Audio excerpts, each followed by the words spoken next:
while you're here, like the stream, subscribe to the channel, share the stream, hit the notifications bell. And of course, I'm less than $100 a month. I'm about $83 a month from my Patreon goal. So please do subscribe to my Patreon at patreon.com/DannyHaiphong, or you can subscribe annually at Substack. All of those links of how to support me are in the description of this video. So I'm very close to my goal. I want to just thank everyone from my loyal followers, subscribers on Patreon, everyone who kind of stuck by me while I was in Twitter jail, quote unquote. You all were amazing, incredible, spreading the word about it. There are a lot of people that also, in the indie media space who also helped do that. Ben Norton, Richard Medhurst, Lee Camp, Katie Halper and Jimmy Dore had me on their programs. It was really great to have people coming out in support of me as I was going through Twitter jail, quote unquote. And now I'm out. So I'm only going to spend about 10 minutes on that segment. Then I'm going to spend a longer period going over what I think really is the conspiracy here, which is the fact that big tech social media corporations like Twitter are partnering with Defense Department funded, military contractor funded, big tech funded think tanks in order to remove accounts like mine. When I came out of Twitter jail, I immediately was given the message that I have full functionality. However, any further violation of Twitter rules will get me removed. So that's why I have my Telegram shared in the chat. That's why I do urge you to follow me there at the Dhaiphong Press. Just look that up on Telegram. It's a public channel. I also have a group where you can participate and chat, and also sometimes I can weigh in. So this is a special episode today. I'm going to go over a few subjects, a few topics, right? About 3. I'm going to try to spend 20 to 30 minutes on each one. And then I'm going to try to end this by 2:30, no later than 2:45, and get on the Callin app. I'll make sure to share that link with all of you, and then hopefully have another half hour, 45 minutes, where I'm actually interacting directly with you guys. So please do, if you're not following me on Callin just yet, please do that. I'm going to share the link now in the chat, and then at the end, I will share it as well. There is the show for later at 2:30 p.m. Eastern. It might be a little later since we are getting a little bit of a late start. I wasn't expecting a food delivery to come. It came, and so, can't let the food spoil. Please do like the stream, like the stream, like the stream, like the stream. Boost the algorithm. Fortunately, I think there are more than a few people on live at this time. I never know when to go on live because it feels like a lot of us share followers, share subscribers, and we all know that YouTube deprioritizes our work in the algorithm. So please do share, like, boost this in the algorithm. Be sure also to consider subscribing to my work at patreon.com/DannyHaiphong or Substack or wherever else. Okay, and all of that can be found in the link in the description. So I want to get to the first story, everyone. Hello, good afternoon. I want to get to the first story, and that is, it's not really a story. It's something that's been going on for quite a while. This is an ongoing development, and that is Twitter removing accounts that essentially the US government doesn't like, essentially removing accounts that challenge US foreign policy, US imperialism, that go against the establishment narrative on what the United States is doing against China, against Latin America, Russia. We can go on and on and on, but I want to focus on China. And that's because, first, I was subject to being locked out for a week for telling the truth about Tiananmen Square. And I'm not going to rehash all of that because I've talked about this in prior streams and also on other people's programs. But I want to talk about something I was thinking about as I was locked out of Twitter.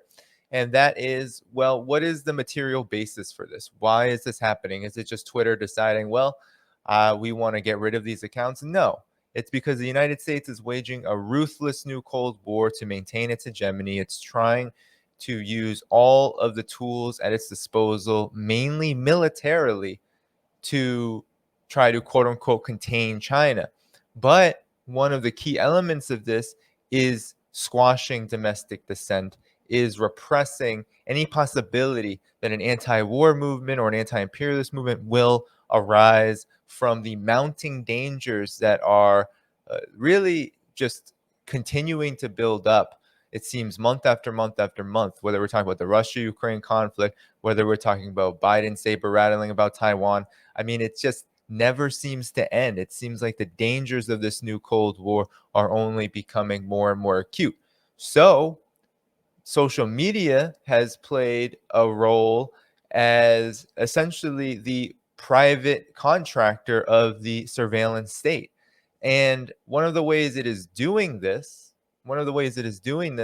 is by partnering with think tanks that are completely enveloped and enmeshed in the military state in order to remove accounts that the United States doesn't like. And I believe that that is why I was locked out and why I have basically this kind of like 3-strike law. I was locked out for 12 hours defending Wyatt Reed over what was his name? Keith Olbermann's slander about his trip to Nicaragua.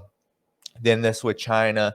And now it seems like Twitter is saying that if I am reported one more time, quote unquote, then I will be removed. So why is this happening? Well, I want to talk about the Australian Strategic Policy Institute. And I also want to talk about what Twitter has been doing over the past few years in removing accounts, especially accounts related to China. I'm first going to pull up a few things before I get into an article by Alan McLeod that I think is very important. Okay, so let me pull up what Twitter has been doing in terms of removing accounts. They actually announced that they're very, I won't say they're transparent about this, but I will say that they talk about this publicly. They're not hiding the fact that they are seeking to remove anyone who's putting out a message that they don't like and painting it as some kind of state-linked information operation. That's how they promote this. So let's see if this is the correct one here. So I'm sharing this. This is the one from 2021. So I actually want to share. I want to share the one from 2020 first. So it's out of order when I put it on the screen share here. Okay, well, is this the right one? Let's see. Here we go. So in 2020, tens of thousands of accounts, and not just tens of thousands of accounts, we're talking about more than 170,000 accounts were removed. This is just what Twitter wanted to tell you all about. And they use this language that I want to point out is very, I don't want to say Orwellian because George Orwell was an MI asset. He was a UK intelligence asset. So I'm not a big fan of Mr. Orwell. But I will say that it is very troubling when Twitter will literally tell us to our face that they're collaborating with institutions and organizations that have at their very root a new Cold War orientation and really the motivation to push forward U.S. imperialist foreign policy objectives. So here in June of 2020, when 170,000 accounts were removed that were so-called China linked, it says that they are disclosing 32,000 of them, right? And it's not just with China. They talk about the People's Republic of China, Russia, and Turkey that these accounts were connected to. But look at who they're working with. We have shared relevant data from this disclosure with 2 leading research partners, Australian Strategic Policy Institute and the Stanford Internet Observatory, which I'll just briefly comment on, is a program at Stanford that basically just hires former big tech, mainly Facebook conduits, operatives who then publish material and conduct in operations like this at the behest of big tech to target anyone who is supposedly connected to Russia. It's mainly Russia. It's mainly a Russiagate operation. But the Australian Strategic Policy Institute is mainly a China operation, mainly an anti-China operation. And it's a huge deal, and we're going to get to why. But I want to just point out here really quick. So it talks about 150,000 amplifier accounts and 23,750 accounts that form the core of the network. So this information operation led by China, supposedly. And so they removed all of these accounts. So that's more than 170,000. Okay. So amplifier accounts basically meaning anyone who talks about China and amplifies these messages that these so-called 20,000 plus accounts were providing on social media. And they're saying that all these accounts are fake or that they were repurposed accounts. But I want to read this. It said, in general, this entire network was involved in a range of manipulative and coordinated activities. They were tweeting predominantly in Chinese languages and spreading geopolitical narratives favorable to the Communist Party of China, while continuing to push deceptive narratives about the political dynamics in Hong Kong. So this is xenophobia, right? I mean, this is how you know the new Cold War against Russia, against China. It's xenophobic, it's Russophobic, it is racist to the core. Just literally saying that Chinese languages were targeted here, that anyone who was speaking in primarily Chinese languages, I'm sure not many in Twitter can really translate, they would take them down. So I just want to show you that, to show that Twitter is actually, I won't say call them transparent, but I will say that they are saying that they are working with think tanks and with these institutions to take down accounts that promote geopolitical narratives that are favorable to China, which is just another way of saying geopolitical narratives that are unfavorable to the United States. So basically doing the bidding of the US war machine. And here we go. We have a year, not even, I think, what was that, a year and a half later? In December, they talk about more accounts related to the People's Republic of China, Russia, Tanzania, Uganda, Venezuela. So expanding under Biden. Seems like everything was expanding in terms of the assault on those of us who are challenging the imperialist narrative. So again, right, Australian Strategic Policy Institute, Cazadores de Fake News, that is an Ivan Duque connected, Colombia connected think tank, which has been, according to Venezuela, according to the ALBA countries, has been at the root of promoting propaganda about quote unquote human rights violations to justify sanctions, to justify the attempts to overthrow governments like Venezuela's. So Cazadores de Fake News is another kind of astroturf organization meant to cause havoc in the region. Here you see more. You see more of the removal of the accounts. This was all about Xinjiang. What was happening in December of 2021? Well, the U.S. establishment was trying to build up the justification for the Uyghur Forced Labor Prevention Act, right? So that act actually banned all products imported from Xinjiang if the companies who produced those products and distributed them couldn't prove that they weren't using forced labor. So essentially a massive escalation of sanctions against China, especially its Xinjiang region. And so here you see that they removed a couple of thousand of accounts. And we can go on and on and on.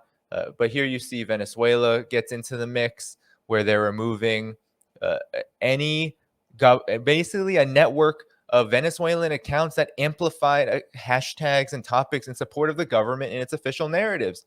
So Twitter is admitting that it is going through your data. It is going through your data and taking down accounts based on the messages that these accounts put out there. So if you are someone like me who talks a lot about China because I am passionate about stopping this imperialist military, economic, political aggression toward China, then you are potentially labeled a state-linked information operation, and you're at risk of being taken down. So I do truly believe that what happened to me on the anniversary of Tiananmen Square is closely related to this effort on the part of Twitter connecting with think tanks like the Australian Strategic Policy Institute. So now I want to get to the Australian Strategic Policy Institute. I'm going to pull up an article. I'm going to try to read through it relatively quickly because it's a longer article, but it's from friend Alan McLeod, very good journalist. I think he's one of the best out that we have now on the left. And I just want to read through this because I think it is the best kind of summary of information that we have on the Australian Strategic Policy Institute all put together. I could go over it on my own and put together some less, I guess, coordinated resources, but he put it all together in this article. So why not share it? So he wrote this for Mint Press News, and it's called ASPI, the government-funded conspiracist think tank now controlling your social media feed. And so this article was written relatively recently.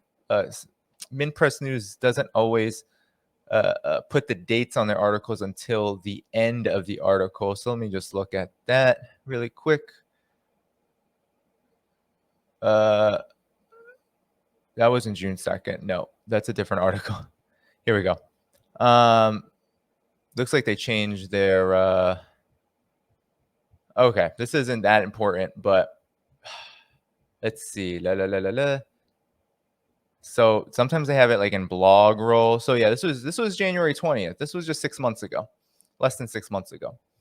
So while you're here, continue to like this stream, hit that like button, hit it, boost this stream in the algorithm, share it around, make sure you're sharing it, subscribe to the channel. And of course, I'm about $100 or so shy of my goal overall, my goal for Patreon. So patreon.com/DannyHaiphong, about $100 a month short. I'm very close to meeting my goal. So I really appreciate all of your support up until this moment. But let's get to the article. All right.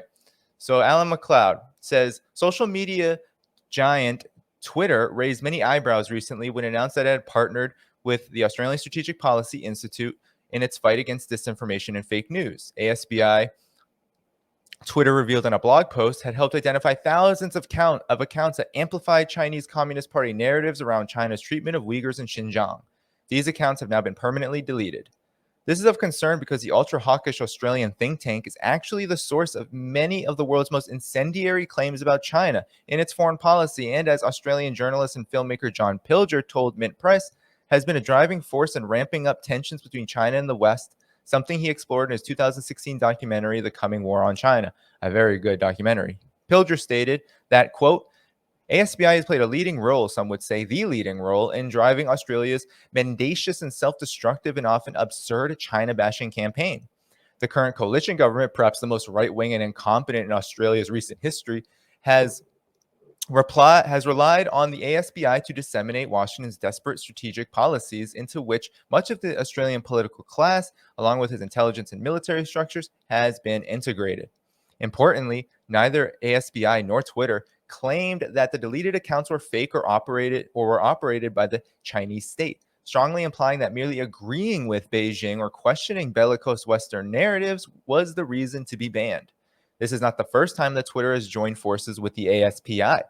In 2020, it announced that on the think tank's recommendations, it had shut down more than 170,000 accounts that praised China's handling of the COVID-19 pandemic, generally, quote, antagonize, end quote, the U.S. or amplified, quote unquote, deceptive narratives about the Hong Kong protests, i.e., ones that did not agree with the State Department or the 44% of Hong Kongers who supported the movement.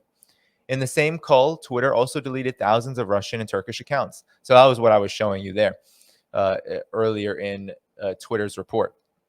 That a global social media platform is now in open partnership with the ASPI should be trouble anyone who is concerned with free speech or peace, as the think tank is funded by the U.S. government and the world's largest weapons manufacturers, and has consistently agitated for global conflict.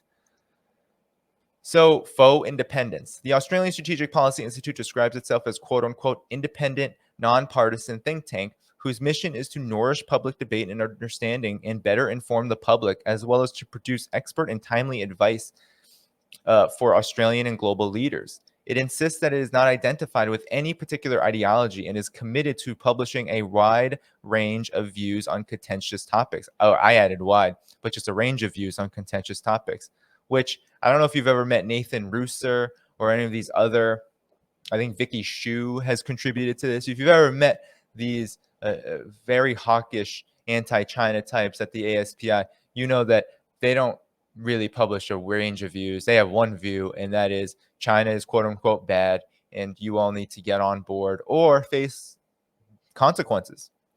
Despite claiming to be independent, it also notes that it was established in 2001 by the Australian government, the sole owner of the organization. This represents a PR problem for the think tank, which warns that the perception as well as the reality of that independence need to be carefully maintained. Its annual financial reports reveal that most of its funding comes straight from Canberra, although it receives hefty donations from other governments, including the United Kingdom, Canada, Japan, and the Netherlands. While the lion's share of its funding comes from various sources within the Australian government, the vast majority of its overseas funding comes from Washington, and more specifically, the Department of Defense, over $700,000 in fiscal year 2020 to 2021, and the State Department, around $430,000 over the same period. In addition, ASBI takes money from American tech giants such as Google, Microsoft, Oracle, and Facebook.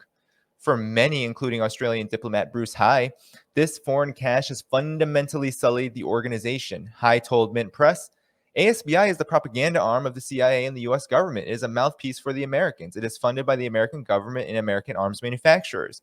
Why is it allowed to sit at the center of the Australian government when it has so much foreign funding? I don't know. If it were funded by anybody else, it would not be where it is at. As High noted, ASPI is also funded by a cavalcade of the world's largest weapons companies, including Boeing, Lockheed Martin, BAE Systems, Kinetic, and Thales. Perhaps even more worryingly, many of ASPI's key personnel moonlight as defense contractor executives. Indeed, almost half of its senior counsel are on the board of weapons and cybersecurity firms. Robert Hill is a case in point. As Minister of Defense in 2001 to 2006, he was one of the key figures driving Australia towards war in Iraq. Hill consistently lied to the public, claiming that it was not in dispute that Saddam Hussein possessed weapons of mass destruction and that the occupation, in fact, saved many Iraqi lives. One former senior defense advisor, Jane Airy, claimed she was even forced out of her job after she refused to lie to the media on Hill's behalf about Iraqi WMDs. Today, he is on the board of Rheinmetall Defense Australia, a company that supplies fighting vehicles and ammunition to the Australian military. So here you have basically not just a weapons contractor, Defense Department funded think tank, but you have it basically controlled and run by people who drove Australia, who drove the Western world into war in Iraq. They are essentially just carrying water for the military industrial complex. That's all ASPI is.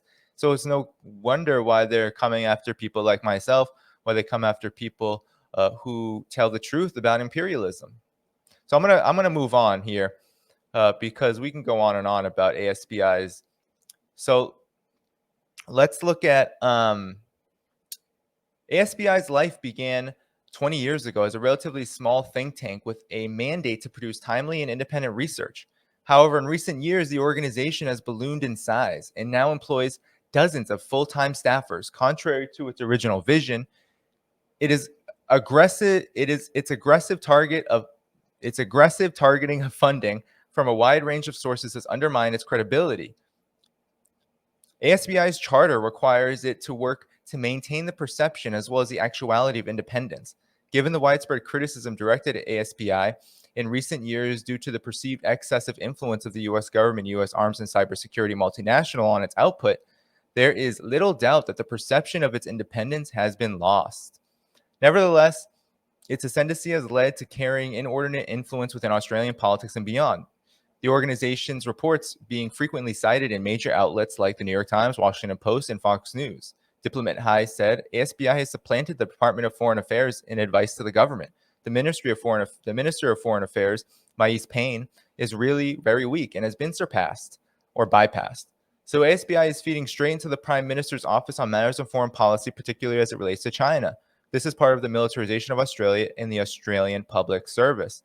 So again, this think tank is really, I think, a conduit of Washington. It is really a cutout of Washington, of the Washington foreign policy establishment. And it is literally advising and honestly running Australia's foreign policy, which, you know anything about Australia, Australia has for decades, right? Australia has been for decades a puppet of the United States. It has not really had an independent government, an independent, especially around foreign policy. But this is just a blatant, obvious sort of indication of that. Unsurprisingly, for an organization taking money from weapons contractors, ASPI publishes some of the most crude and relentless pro-war propaganda anywhere and has been a leader to rush to declare a new Cold War on China and Russia. This militaristic attitude is exemplified in ASPI's executive director, Peter Jennings.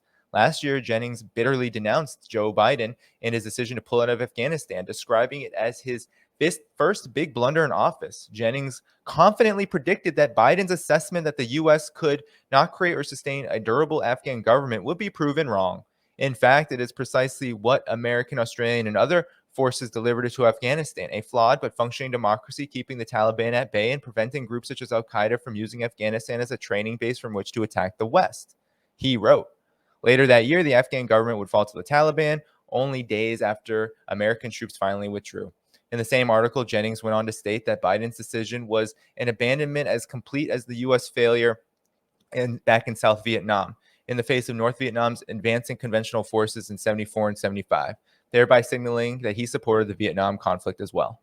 Indeed, it is hard to find a war Jennings has not advocated for. He ferociously backed the Iraq War, even demanding in 2015 that Australia increase its troop numbers. A committed Cold Warrior who has argued that the West is setting the bar for military response too high and that the world must stop the Leninist autocracies of Russia, Iran, and Syria. Last week, he came close to calling for war against nuclear-armed Russia. America's credibility is on the line in Ukraine, he thundered, demanding that Biden back up his talk with believable military options. So that's before the Russia-Ukraine conflict, I guess you could say, sparked, right? That's before you had Russia putting in its special military operation. You had people like Peter Jennings say, "Now we got to go to war. Now we got to be interventionists. We have to start this war with Russia over Ukraine." So this is who runs the ASPI, just complete and utter warmongers. So for a think tank that was supposed to produce nonpartisan expert advice, it is remarkable how far ASPI strays from this goal, going so far as to run advertisements for weapons manufacturers masquerading as serious analysis. One example of this is a 2020 study titled "Australia Needs to Ensure It Has Advanced Missiles That It Needs." Comparing death machines to crucial life-saving equipment, it states missiles are like a combination of a medical ventilator and the masks health workers need during a pandemic. You need many thousands of them and they can't be reused. Ordering or holding a few hundred just doesn't cut any mustard outside of peacetime training routines. So production is key. I mean, think about that. Look at this is how craven and sociopathic and just utterly lusting for death these military contractors are. They are absolute vultures. They are murderers. And to even, I mean, it's just sickening. It makes me sick to think about these rich capitalist assholes who profit off of mass murder, literally comparing their profits, their need to profiteer from war, to the medical equipment that health workers need to survive a pandemic. I mean, that's how disgusting capitalism is. That's how disgusting this imperialist system is. So anyway, we can go on and on and on about Peter Jennings. He continued, about the ASPI. So the author continues that without such weapons, the Islamic State might still control chunks of territory in Iraq and Syria. This claim, of course, ignores the fact that it was largely Iranian forces under Qasem Soleimani that were responsible for destroying ISIS and that the United States assassinated him in 2020. ASPI chief Peter Jennings appeared to support Trump's decision, writing that it's surely positive that after Soleimani's death, bad actors in the region might pause to wonder if a Hellfire missile on a circling drone has their name and address programmed in it. Whew. Hammering the point home, ASPI claims that Australia is fortunate in having close relationships with companies like Raytheon, Rafael, Lockheed Martin, and Kongsberg that can close the country's supposed missile supply gap, getting agreement to and support for high-end U.S. missiles like the long-range anti-ship missile made by Lockheed Martin to be manufactured in Australia as well as the continental U.S. through co-production will only happen if senior leadership of our nation drives it, it concludes. If we're not clear that this was a buy more missiles, says group funded by missile manufacturers advertisement, ASPI included Thales, Lockheed Martin, and Lockheed Martin's logos on the page. Indeed, every page on ASPI's website includes a sidebar advertisement for those two companies, complete with links to their website. Actually, I can show you that. I'll be right back to that one, but I want to show you what Alan McLeod means. Okay, so I actually just pulled up. Where is it? Here we go. Shangri-La Dialogue. So I found this really hilarious because there you see Thales and Lockheed Martin, the two military contractors, advertisements with links to their website right next to this article. And I just found this hilarious because the title of this so-called article is Shangri-La Dialogue. Sovereignty means being free to choose. So I guess it's pretty ironic that the ASPI would say that the dialogue, it's crucial because the Shangri-La Dialogue is happening now. It's Asian states coming together. China's there as well, talking about security. And here you have the ASPI saying that sovereignty means being free to choose, as it is basically a mouthpiece for the major military contractors in the world. So I just thought that that was hilarious, and I wanted to show you all that to understand what Alan McLeod means when he is talking about. So I'm going to get back to the article here, but when he's talking about what ASPI does. So continue to hit that like button while you're waiting for this article to come back up. Please boost this stream. So continuing on now. So these sorts of practices would be problematic enough if ASPI were a think tank trying to promote orange juice drinking in Australia while being filled with executives from Tropicana and Minute Maid. But if it's not fruit ASPI is selling, it is war. It is literally a life and death affair. So, we're going to continue here about how racist ASPI is, okay?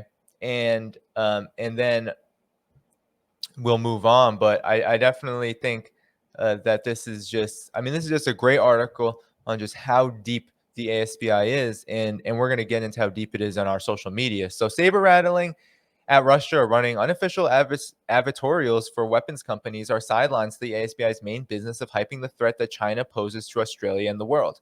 Earlier this month, Jennings took to the pages of The Australian to demand more formal military alliance with Japan in order to take China head on. The Rupert Murdoch-owned newspaper failed to disclose the fact that Jennings' organization, and therefore his hefty salary around $332,000 per year, is being directly paid in part by the Japanese government.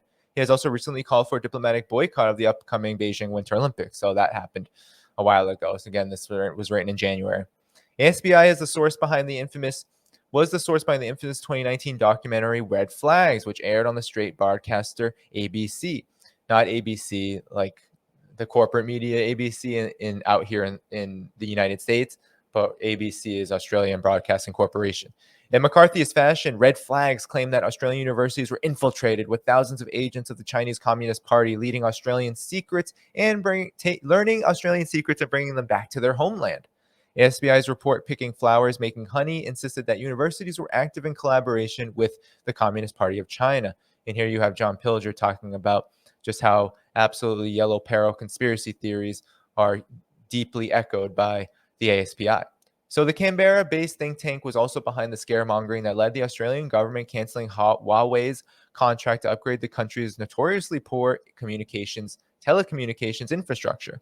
Adding to the hype, one ASPI employee even took to the pages of a national newspaper to claim that if the small city of Bendigo went forward with its plan to attach Huawei sensors to their garbage trucks, it would constitute a national security threat.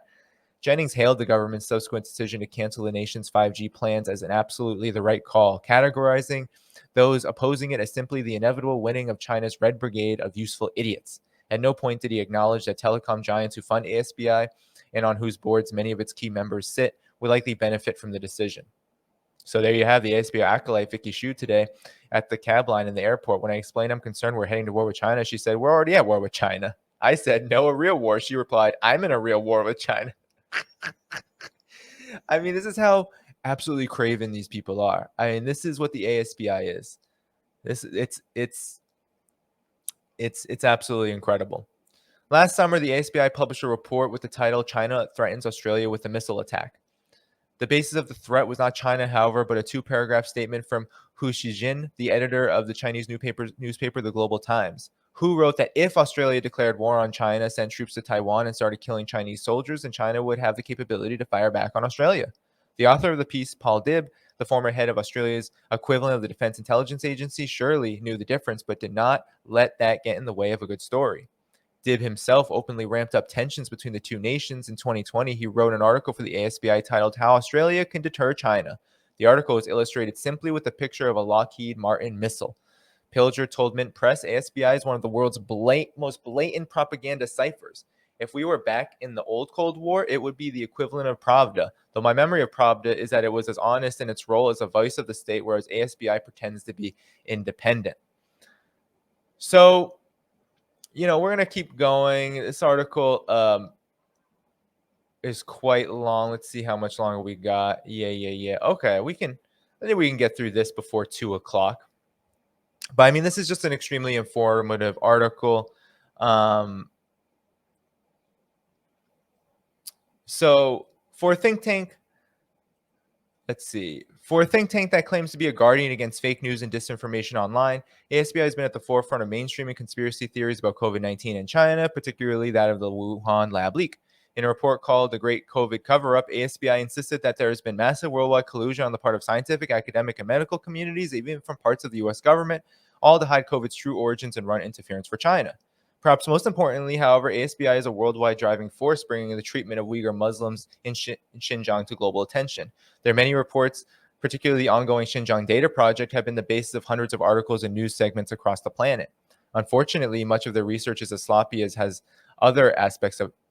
it has been with other projects. As soon as it released an interactive map of the locations of what it claimed were hundreds of Uyghur detention centers, local Chinese people and even individuals using tools like Google were able to show conclusively that many of these quote-unquote prisons were actually schools, government offices, and other mundane edifices. So here you have Cheng Xinpan say that ASPI reports Turnpan Detention Center, facility number 7 and facility number 1, turn out to be Guochang District Bureau for Veteran Affairs and Guochang District Bureau for Business and Industry Information, respectively. The smoking gun is that they both have external walls. I mean, this is how pathetic it is. So, of course, this is not to say that no detention facilities exist or that a great number of Uyghurs have not been oppressed or imprisoned. Even the Chinese government accepts that it has put a large number of people through what it describes as de-radicalization programs. What it does highlight, though, is the sloppy nature of scholarship that is being used to justify a worldwide boycott of Xinjiang-linked companies on the grounds of forced labor, something that the ASPI has helped lead. Thus, ASPI is far from a neutral arbiter in Twitter's decision to close thousands of accounts on the grounds of stopping misinformation about Xinjiang spreading. In fact, it is serving as the prosecutor, the judge, and executioner all at once. Ironically, at least 11 of the think tank's largest financial backers are themselves heavily implicated in using forced labor to produce their weapons or in human trafficking. Boeing, Raytheon, BAE Systems, and Lockheed Martin all make use of forced American prison labor to make their products, while certain national sponsors, including the United States and the UAE, engage in forced labor. The organization that constantly attacks China was also among the driving forces behind years-long Russiagate conspiracy in the United States. ASPI agents were flown across the world to provide supposedly expert testimony to the U.S. Senate hearings about alleged Russian interference in the 2016 election. Remarkably, ASPI's reports hacking democracies claims that only Russia and China interfere in other nations' elections, blithely ignoring the history of American government doing just that. So I'm not going to continue this. I think we get the picture, I think, because this goes into other connections, but I want to focus on this. Really, the point here is that this ASPI is working with Twitter, is completely connected with the Australian government, the US government, the military apparatus, the military state, the military industrial complex, all these forces together. It is really acting as kind of the brain of the imperialist apparatus. It is the academic side, right? Because the academic side, it's always been there with imperialism, but it has escalated. It has escalated. relationship between the academy, academia, and the military-industrial complex and imperialism has only become stronger. And these think tanks, like the Australian Strategic Policy Institute, are a major component of this. So we have to understand that when we see that there are accounts, tens of thousands, hundreds of thousands of accounts being taken down, then we really have to pause and say what's behind it. And oftentimes, what is actually behind it is collaboration among these Silicon Valley big tech corporations and think tanks like the ASPI. This is a coordinated campaign. So those who are supposedly attacking me, acting like they're somehow independent, I believe that there's enough suspicion here to warrant that if anyone is taken down for saying particular things about China, that it can be connected to this campaign. So kudos to Alan McLeod for that. Kudos to Alan McLeod for that article, because I think it gets to a lot of what we have been experiencing of late and what I just experienced talking about Tiananmen Square. And so, you know, this is going to continue.